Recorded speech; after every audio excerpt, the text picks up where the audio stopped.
Okay, just a little bit about my background. I attended Ohio State a long time ago. I feel old being here, but I started in '94, graduated in '99. My Japanese-related program experience didn't start until I came to Ohio State. I was kind of the Latin geek in high school, and I studied Latin and Spanish. And when I came to school, I was looking for something, a language that was a little bit more marketable. At the time, Japan was the second largest economy in the world, and I gave it a shot. I loved it. I didn't think that the classes alone would get me to the point of fluency that I wanted to be at, and so I tried to find things outside of class to involve myself, to get experience speaking Japanese, meeting Japanese people, and making connections. And I'm really glad that I did.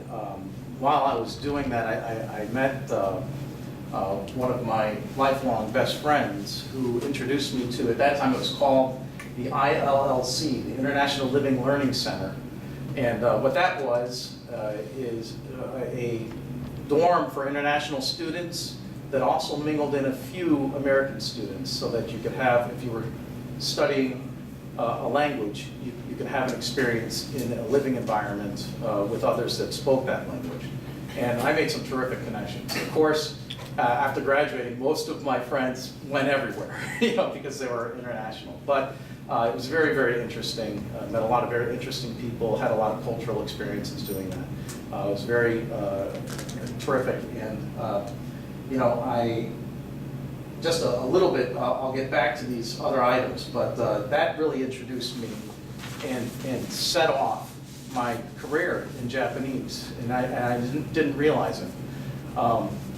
I tried 3 times to set up an exchange situation so that I could go to Japan and have some actual experience there. I found out later that I needed to go just to get the confidence to speak. I took a lot of classes. The core conversations that I learned at Ohio State and in my coursework, I took intensive courses, did a lot to give me the foundation for language. It gave me a lot of tools. I had a lot of tools in my bag, but I never used them, right?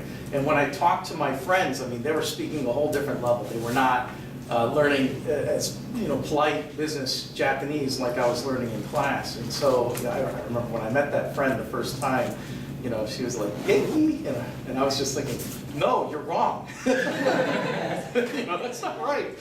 And it took me a while to get past that point.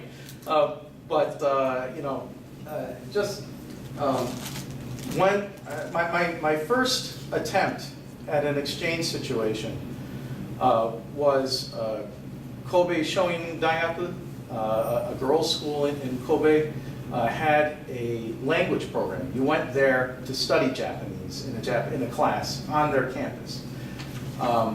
That was set up, and I was booked and ready to go. And a month before I was supposed to go, the Great Hanshin earthquake occurred, and my trip was canceled. The next year, I tried to set up a trip with Scuba Daigaku, and that fell through partway through. I think maybe I didn't meet all the requirements. I was not, the ace student. Okay, but I don't know if they felt sorry for me, but I'm very, very grateful. Oxley Hall found an opportunity for me. They were just beginning a relationship with Kobe University Law School. There was a lot of risk involved. They told me I had to take regular classes, not language courses.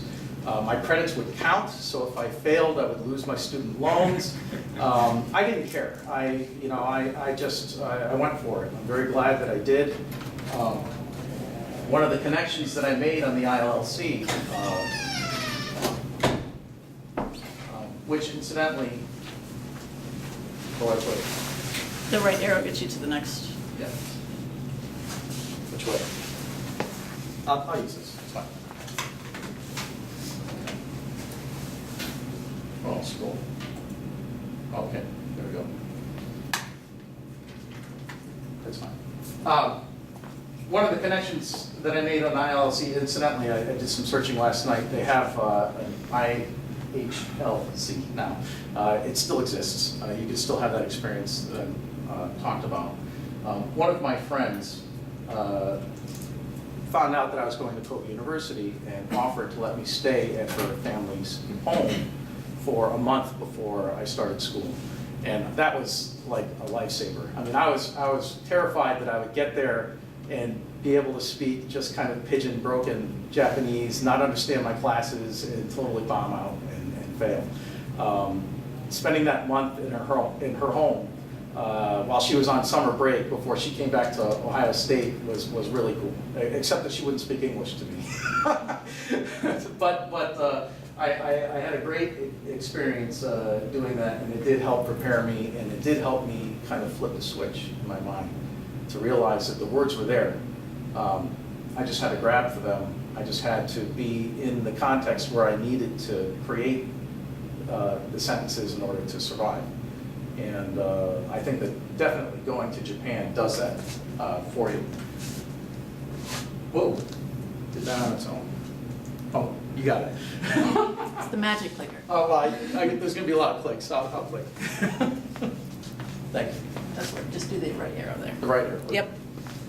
So yeah, I've got some pictures. Yeah, that goofy kid in the corner. So nice. Thank you. Yes, it is. But one of the things, you know, I made terrific friends with the most amazing people I've ever met in my life.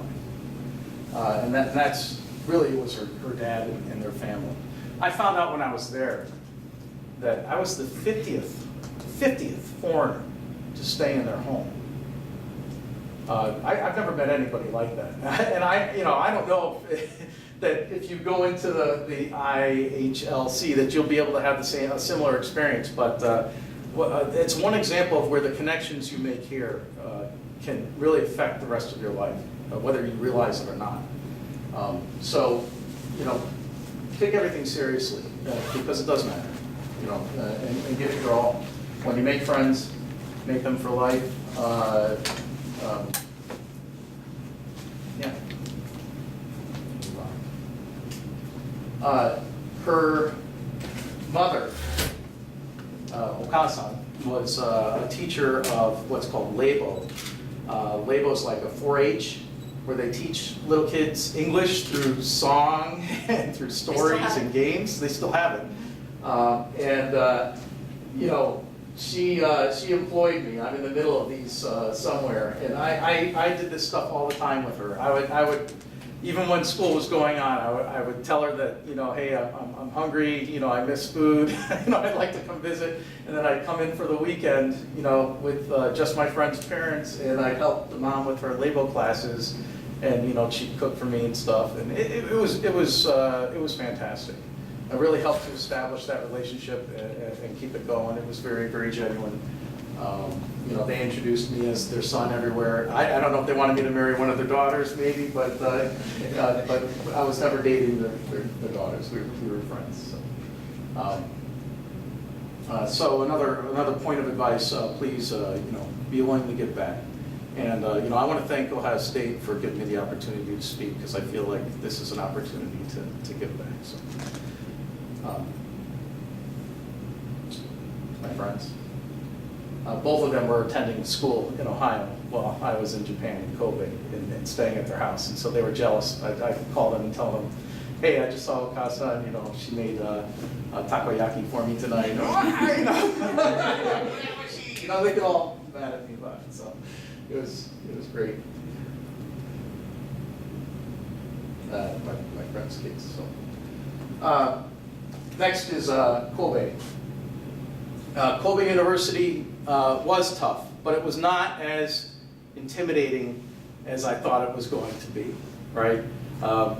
I shouldn't say that, I don't know where it's going to go, but people, I mean, students are students, and I think that there was much more focus on your major, and there was a lot more homework and preparation, coursework, and seriousness that I felt at Ohio State than I did at Kobe.